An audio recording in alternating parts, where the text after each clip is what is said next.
کہ حسین اپنے مختصر سے قافلے کے ساتھ کربلا کی سرزمین پر آ گئے. اس وقت بھی حر کے رسالے کی تعداد 1000 تھی. یہ 1000 پھر بھی وہ تعداد تھی کہ زہیر ابن قین نے جب پہلی مرتبہ حر کا رسالہ آیا تو ایک جملہ کہا تھا. مقطع یہ بتاتا ہے کہ امام حسین کو مخاطب کر کے کہا مولا ابھی حکم دیجئے.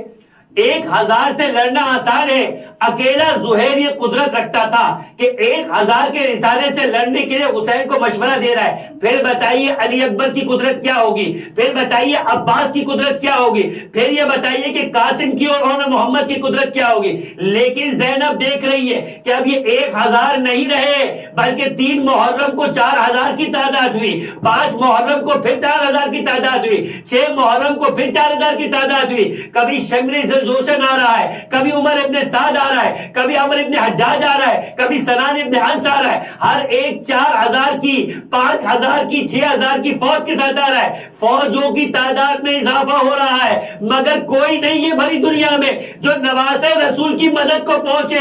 ارے یہ پوری دنیا جس کی محبت میں خدا نے خلق کر دی وہ حسین تنہا نظر آ رہے ہیں. بس ایک مرتبہ ماں جائے سے اور زینب نے بلوا کر کہا کہ اے میرے حسین کیا پوری دنیا میں کوئی نہیں ہے کہ جو تیرا بھی ہو تیرے بلانے پہ آ جائے.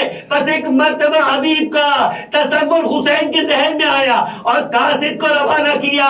کہتے حبیب کوفہ میں تھے اور ایک مرتبہ قبیلے نے چھپا کے رکھا تھا. حبیب واقف نہیں تھے کہ حسین کربلا پہنچ چکے ہیں, بنت رسول کے ساتھ دشمنوں کے اعداء کے نرگے میں ہے. بس ایک مرتبہ حبیب اپنی زوجہ کے ساتھ کھانا کھا رہے تھے.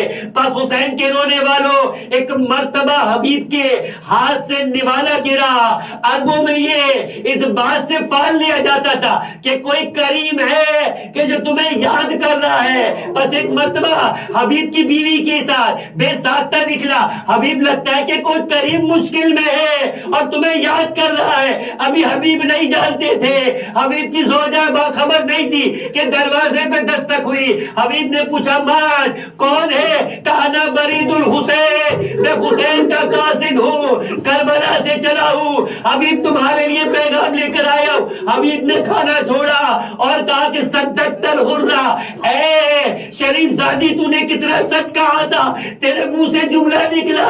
قریب ابن قریب حسین کا قاصد آ گیا. دربار پہ دروازے پر بھاگتے ہوئے گئے. ایک مرتبہ قاصد سے خط لیا, کبھی اپنے سر پہ رکھتے تھے, کبھی لبوں سے چومتے تھے. ایک مرتبہ خط کو کھولا. حبیب سے صبر نہیں ہوا کہ زوجہ کے پاس جا کر خط پڑھے. بس جب خط دیکھا تو جملہ تھا من الحسین ابن علی الى رجل فقی. حبیب ابن مظاہر, اے حبیب ابن مظاہر کہ میں بنات زہرا کے ساتھ دشمنوں کے درمیان گر چکا ہوں. بس حبیب جلد آ جاؤ اور اپنے بھائی حسین کی مدد کو پہنچو. قیامت کے دن تمہیں اپنے نانا سے جزا دلواؤں گا. اتنا پڑھا حبیب اپنے قدموں کو آگے بڑھا رہا تھا. حبیب کی زوجہ نے سوال کیا. عزیزوں بہت غور سے سننا کہ جب گھر کے گھرانوں کی اس انداز سے محبت اہل بیت پہ تربیت ہو تو کسی کے قدم کہیں رک نہیں پاتے, فوراً آگے بڑھ کے اپنے مولا کے قدموں کو چھو لیتے. بس ایک مرتبہ حبیب کی زوجہ نے کہا کس کا خط ہے؟ کہا حسین کا خط ہے. کہا کیا لکھا ہے؟ کہا اپنی مدد کو بلوا رہے ہیں, زہرا زادیہ دشمنوں میں گر چکی ہے. کہا پھر کیا سوچا؟ کہا یہ سیاسی مسئلے ہیں, 2 بادشاہوں کی, 2 شہزادوں کی جنگ ہو رہی ہے, ہمارا اس سیاست سے کیا کام؟ اتنا سننا تھا کہ حبیب کی زوجہ سے برداشت نہ ہوا, کھڑے ہو گئی اور ایک مرتبہ کہا حبیب تیری ماں تیرے غم میں روئے, کیسی بات کرتا ہے تو کہہ رہا ہے کہ یہ سیاسی جنگ ہے, جبکہ تو نے مجھے خود بتایا تھا کہ الحسن والحسین سیدہ شباب اہل جنہ. تو نے خود کہا تھا کہ حسن اور حسین جنت کے جوانوں کے سردار ہے. ارے یہ 2 سرداروں کی نہیں, اللہ کے رسول کی اور ابو جہل کی جنگ ہے, اللہ کے رسول ابو سفیان کی جنگ ہے, امیر المومنین اور حاکم شام کی جنگ ہے, حسین کی اور یزید کی جنگ ہے. ایک مرتبہ ایک جملہ کا حبیب نے اپنی زوجہ کے امتحان کو بڑھایا کہ سوچتا ہوں کہ اگر میں مر گیا تو تیرا اور بچوں کا کیا ہوگا. کہا ابھی تو نے بتایا کہ حسین کے بچے بھی دشمنوں میں گرے, اگر ان کے بچے بچے یتیم ہو جائے تو حبیب تیرے بچوں کا یتیم ہونا کون سا بڑا نقصان ہوگا؟ جب زہرا زادیہ جی لے گی تو حبیب تیری بیوی بھی جی لے گی۔ حبیب نے ایک مرتبہ اپنی زوجہ کا شکریہ ادا کیا اور ایک جملہ کہا، حبیب کہ یہ تیرا امتحان تھا تو اپنے امتحان میں سرخرو ہوئی، ارے ایک کیا 10 بچے ہوتے ہیں حسین کے قدموں میں قربان کر دیتا۔ بس ایک مرتبہ حبیب نے تیاری کی، زوجہ نے تلوار حمائل کی، حبیب نے اپنے غلام کو سواری کے ساتھ، حالات پرآشوب تھے، پہلے نکال دیا تاکہ کوفے کے باہر وہ انتظار کرے۔ کہتے کہ حبیب رات کی تاریکی اور سیاہی کو اپنے انداز سے سفر طے کرنے میں تاخیر کرتے ہیں، اور جب دیر سے پہنچے تو گھوڑا ایک مرتبہ آنکھوں سے آنسو بہا رہا تھا۔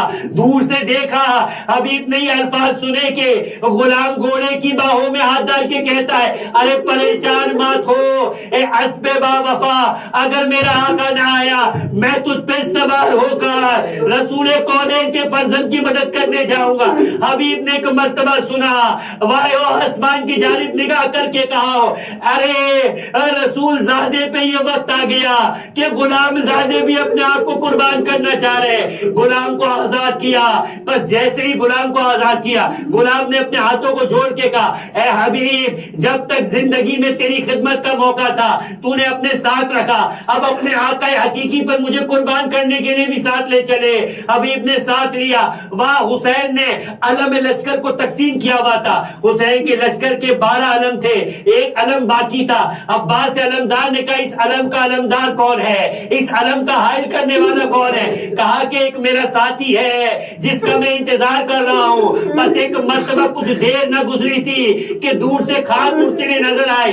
دیکھا کہ کچھ دیر بعد جب خاک گرتی ہے تو حبیب کچھ میلوں دور سے پیدل چلتے ہوئے حسین کی جانب آ رہے، اور ایک مرتبہ قریب پہنچے، لشکر حسین نے خوشی کی لہر دوڑی اور نعرہ تکبیر بلند ہونا شروع ہوئی۔ جب ان نعروں تکبیر کی آوازوں کو زینب کے کانوں نے سنا، ایک مرتبہ فضا سے کہا، جاؤ جا کر فضا معلوم کرو، آج پہلی بار بھائی کے لشکر میں نعرہ تکبیر کو بلند ہوتے ہوئے سنا ہے۔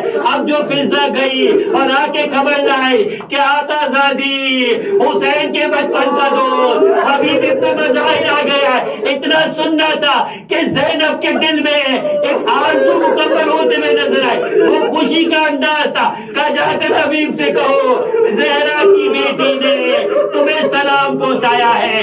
اتنا سننا تھا، حبیب نے خاک کربلا کو اٹھایا، اپنے سروں پہ ڈال کر کہا، ہائے آقا زادیوں پہ یہ وقت آ گیا کہ غلام زادوں کو سلام پہنچاؤ۔